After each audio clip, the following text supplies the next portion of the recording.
Hello students, welcome back to my channel finance institute. और हम topic कर रहे थे नेशनल इनकम। तो नेशनल इनकम करने से पहले हमें कुछ बेसिक रूल्स पे ध्यान देना होता है, और वो ये हैं।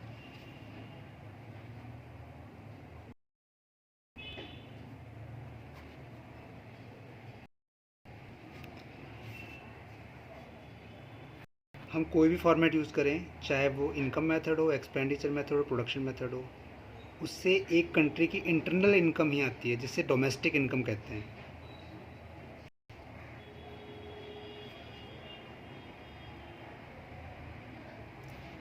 और यदि हमें नेशनल इनकम चाहिए तो इनकम से नेशनल इनकम निकालने के लिए हमें डोमेस्टिक इनकम में ऐड करना होता है NFIA। सेम एज अगर हमें कभी नेशनल इनकम हमारे पास गिवन है और हमें डोमेस्टिक इनकम चाहिए, तो हमें NFIA माइनस करना होगा।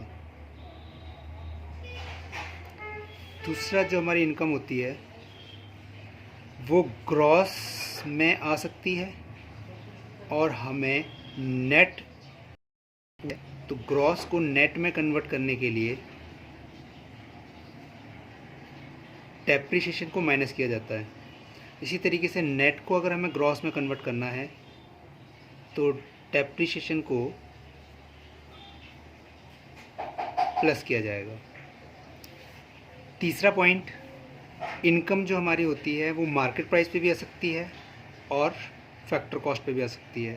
तो दोनों को कन्वर्ट करने के लिए यदि मार्केट प्राइस में इनकम आई है, चाहे वो डोमेस्टिक हो चाहे नेशनल, और हमें फैक्टर कॉस्ट पे निकालनी है, तो मार्केट प्राइस को फैक्टर कॉस्ट में कन्वर्ट करने के लिए हमें माइनस करना होता है NIT। इसी तरीके से फैक्टर कॉस्ट को मार्केट प्राइस में कन्वर्ट करने के लिए हमें NIT प्लस करना होता है। अब कुछ चीज़ें और हैं, जैसे कि मैंने लिखा यहाँ NIT। NIT मीन्स है यहाँ पर नेट इनडायरेक्ट टैक्स, और ये निकलता है इनडायरेक्ट टैक्स लाइक GST जैसे होता है,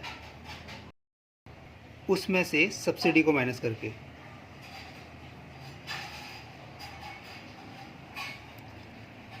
दूसरा, जैसे डेप्रिसिएशन है, डेप्रिसिएशन को हम कंजप्शन ऑफ फिक्स करें।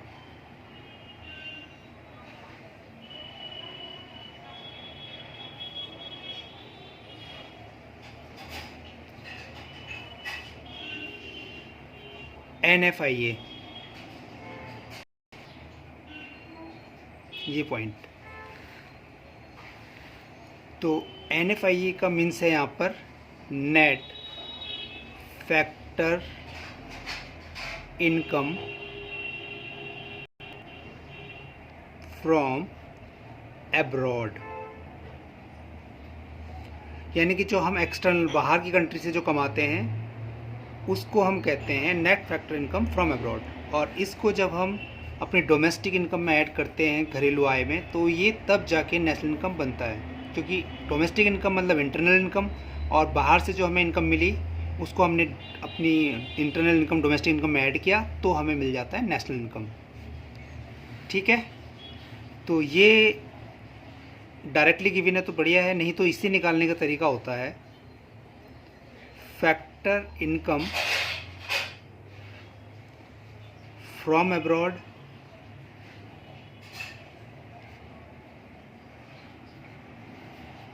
Minus factor income to abroad.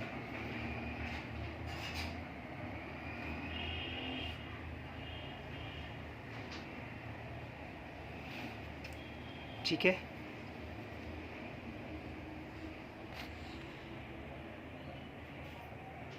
तो ये हमारे कुछ बेसिक पॉइंट्स हैं जो हमें नेशनल इनकम करने से पहले, किसी मेथड के करने से पहले पता होनी चाहिए। मैं दोबारा से एक बार रिपीट कर दूं। डोमेस्टिक इनकम एक कंट्री की इंटरनल इनकम होती है। उसमें जब हम बाहर से, यानी कि रेस्ट ऑफ द वर्ल्ड से जो इनकम मिलती है, यानी कि net factor income from abroad, उसको हम ऐड करते हैं तो नेशनल इनकम तब मिलती है।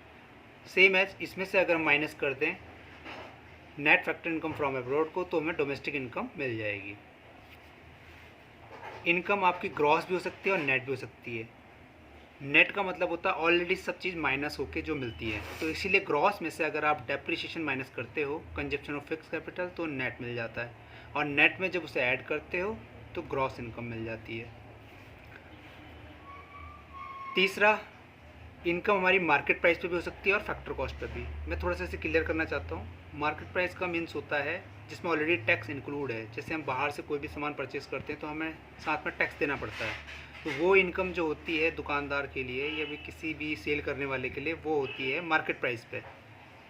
और फैक्टर कॉस्ट वो होती है जिसमें कोई टैक्स इंक्लूड नहीं होता। तो इसलिए मार्केट प्राइस में से जब हम टैक्स को माइनस करते हैं, नेट टैक्स को, तो हमें फैक्टर कॉस्ट मिलता है। और फैक्टर कॉस्ट में जब उसे ऐड करते हैं तो मार्केट प्राइस भी मिलता है। फैक्टर कॉस्ट में टैक्स को इंक्लूड करते हैं तो मार्केट प्राइस।